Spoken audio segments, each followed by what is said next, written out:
programs and networking with the musicians in my area, especially Tamale, brought me closer to them and pushes me harder into the entertainment industry. And so it came naturally in a way. I didn't just want to go, but because of my work, it has to push me. You found yourself in to become a player. Right. Yeah. And you have been doing it for as long as you have been. I think that the first time I heard about Fancy Gadam was in 2015.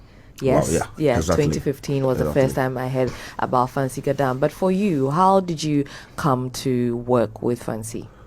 Fancy, before 2015, you mentioned, has been on the entertainment industry for so long as a dancer. He didn't start as a musician, and he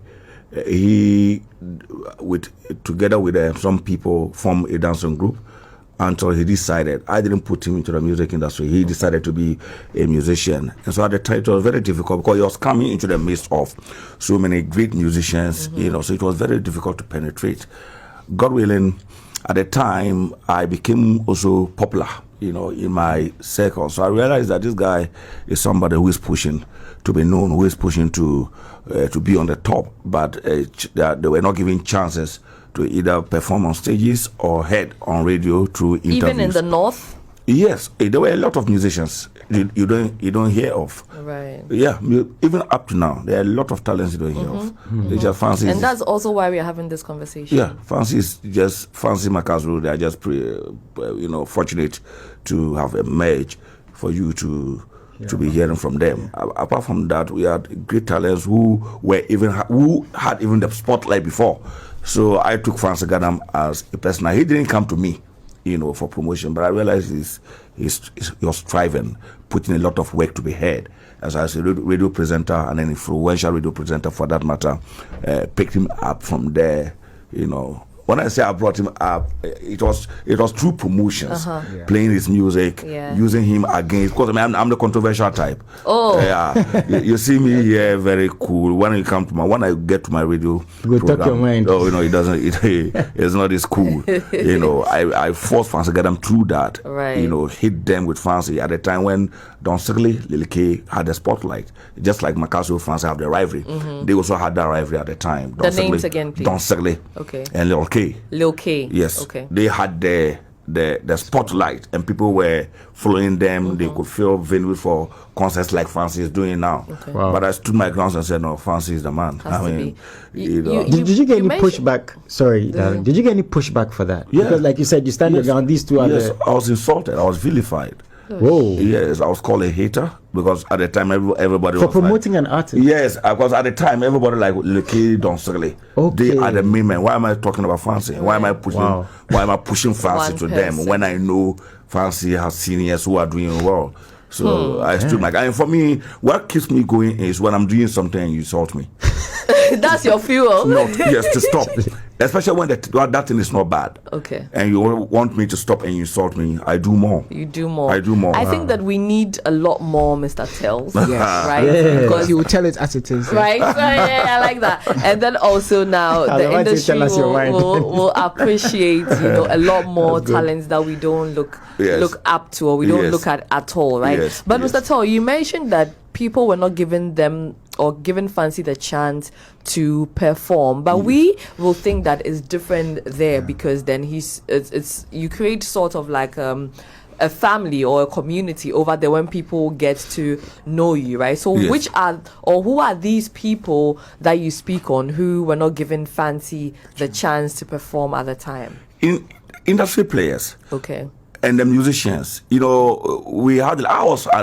an event organizer. Okay. I've worked with Davido in Tamale, worked with Whiskey. We brought them. Awesome. Sako Dear, Rapaholic, D Black, Yes Boss, Store, all the major concerts in Tamale. Yes. We organize Mr. Tell right there. We organize it. So I had an opportunity of putting Fancy Gadam on bigger stages. I remember somewhere in 2010 when I work with Charterhouse, I represent them in northern regions. So I came to them and I told them that the nominee jam must come to Tamale. That was the time. So they listened and they brought the nominee jam, one of the biggest stages. I remember I called Sarko there and Stoneboy to them. They brought them. together with at the time GH1, Black Boy, and some other people came as MCs. I MC'd as well. Oh, Black Boy, that should have been time ago, right? That's right. Yeah. So I've been working with Charterhouse for a very long time now as their representative. So it was a big platform for me to put some artists I wanted to perform. I want people to hear of. So there comes Fancy. People in Northern region started calling Charterhouse, telling him that this guy is putting on the stage. It's nobody. We have bigger musicians, and he wants to spoil your stage by putting Fancy Gadam on. Spoil your stage? Yes. Wow. Fancy wasn't. So that only also means that we some people who refer to themselves as industry players or gatekeepers are also the ones literally putting a cap on the bottle, and saying that these people can't blow. It's not. Yeah, I think it's just peculiar to Tamale. And let me tell you, one thing you don't know about Northern region is the driving force of our entertainment is rivalry and division. Oh, yes. This is interesting. Yes. The driving force of the Northern region entertainment is rivalry and division. You have to pick side to be heard. Even presenters go sides. Okay. I don't mean to. Trip, just quickly, right? Because he's saying that. Yeah. Just take us a little into what the entertainment landscape in general looks like in the Northern region. Until now, it was normal, just like Accra. Everybody could help. Anybody could launch his album, invite others. But now you are hearing about Fancy and Makasu because of the rivalry between them. Okay. Not because not because they are talented, not because they are handsome, but because of the rivalry. When there's rivalry, there's so much tension, there's so much noise around them. It's not a bad rivalry, it's not a bad thing, because of that they are filling the stadium, both in Accra here and Tamale because of the rivalry. So currently, as we talk, I've been there for long, but currently it is about going sides, picking sides, and taking sides. Have you had to do that, Tell? I had at a point because I was with Fancy. Fancy, right? Okay. Yeah. Okay. But I became very, very powerful to a point that I need to be neutral, because me using Fancy Gadam against people will not push the entertainment industry. As I'm talking to you now, people call me a hater of Fancy Gadam. Oh, wait, yes. what? I had problems with him. At the point, Fancy, can you believe Fancy even locked me up at the police station? Oh. They reported me. I had confusion with him, and there were things he said, and I also said things which I don't want to repeat here. He reported me up. His fans pushed him to report me. You understand That's me? crazy. So whatever I say here against Fancy, people see it as hatred. They forget that I've been with him, and my station suspended me for 2 times because of Fancy Gadam. Oh, because you kept supporting him. Fancy Gadam, I could use 30 minutes or 40 minutes playing Fancy Gadam song, singing along, to the detriment of my businesses at the station. Management warned me, I continued. They warned me, I continued. They gave me 2 weeks suspension. I came back, I continued. 1 month suspension.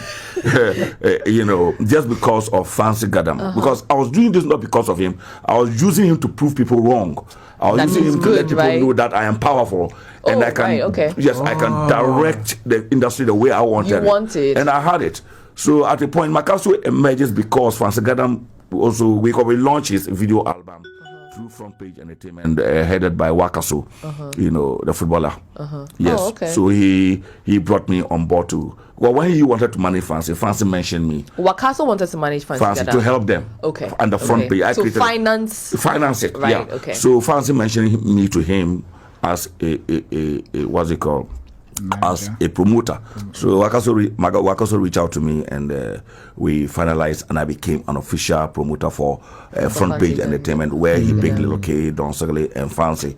So Lil K and Don Segale was on top of Fancy Gadam. Right. But when I came in the Front Page, we became company. But just till I was with Fancy in the same company. So at the point, Wakaso organized a video album launch. He had an album launch. In Tamale, we launched video albums and we did concerts sponsored by Wakaso. So after the show, long time ago, Wakaso phoned me and said he told Fancy Gadam to give me 500 Ghana cedi. He doesn't want the money after all. So Fancy should take part of the money, gave me 500 Ghana cedi, and my other, because we organized it, up to date, Fancy refused.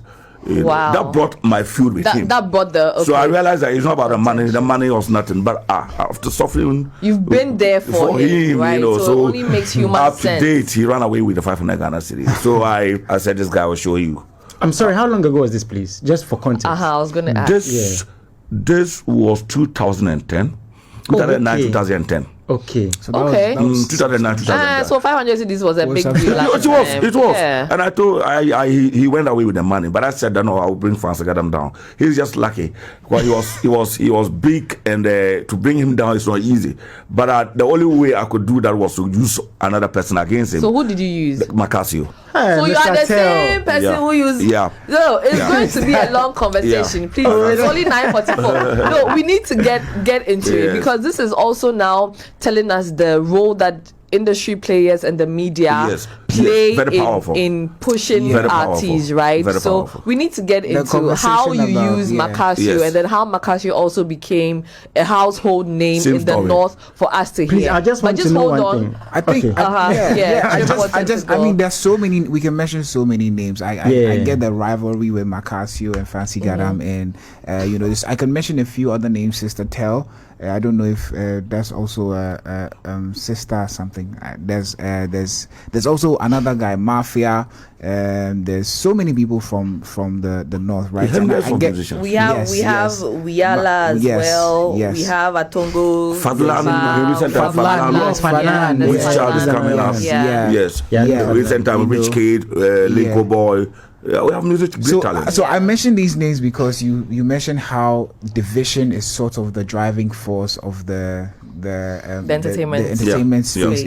And I was going to ask you that, do you think that outside of the entertainment space is actually like a cultural thing? Because over the years we have heard about the divisive nature of the different factions in the northern region. Do you think that is also like contributory to this, as I don't know if I should call it a strategy, but like the nature of the industry over there? Yeah, it should, and it's playing well. Like I said earlier, I was telling Samuel Flex 2-3 days ago that whether we like it or not, that the driving force of entertainment is controversy. So, in Ghana. Yes, or worldwide. In Ghana. Okay. You should be ready to do things people are not willing to do. You should be ready to say things people are not ready to say, devoid of insult though. And that should be the driving force. Like you asked, traditionally, you wouldn't have heard about Fancy or Macasio, but for the rivalry. So it tells you that your question, I'm coming to a question, it tells you that it has played a major role in lifting and elevating the industry in northern Ghana. Let me come back to what I was saying. I use Fancy Gadam against his masters. Yes. With spotlights. Now, Fancy Gadam became top, very popular, even before Macasio. Macasio was nowhere to be found. So when that happened between myself and Fancy Gadam, I said, no, this guy doesn't know me. He's ungrateful, and I'll teach him. So I had an agenda. And that is me. When I go on an agenda, no, even my CEO can stop me. I will make sure I get it done. Agenda man. I have a question when you're done with your submission.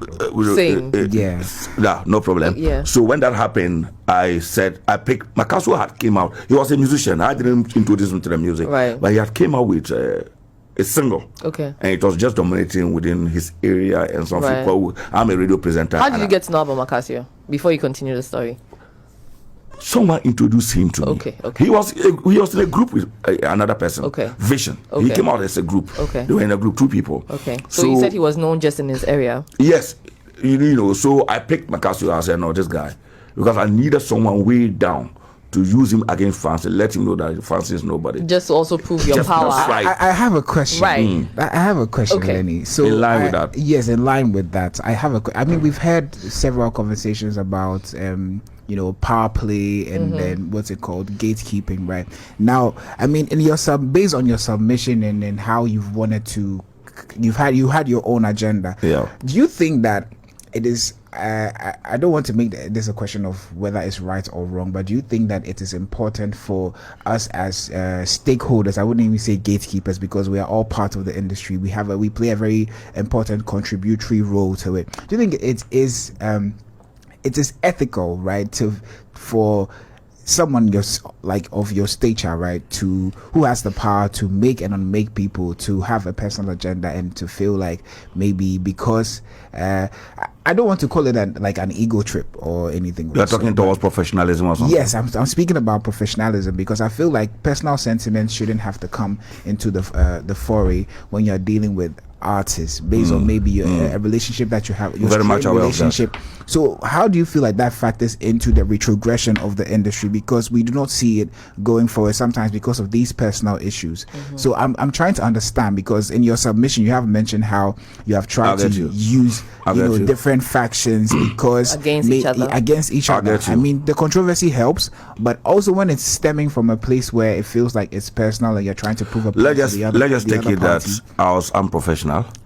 Let's just take it I didn't go by the rules and norms of the radio station, but it has helped. We had Fancy and now we have Macasio. Last you get there. And you mentioned another name as well as coming up, right? Fadlan. No, Fadlan was even a nominee for the Unsung award for the Unsung. No, there are a lot of. I'm just saying that even though he looks at it as unprofessional or we shouldn't be so, but I'm just saying that the possibilities and the advantages of what I did, we shouldn't just look at the negative aspect. What I did also brought forth, someone to elevate the industry. Right now, looking at that, right? This is you pitching two. Or maybe Fancy against two people, and then Macasio against Fancy, right? Yeah. But this is just in the north, right? Now I want us to just trickle it down a little bit. Yesterday I did mention that I think that the artists who find themselves in different regions aside Accra don't need to move to Accra to be able to blow up, because I don't believe in us saying there's a mainstream, right? Everywhere should be referred to as a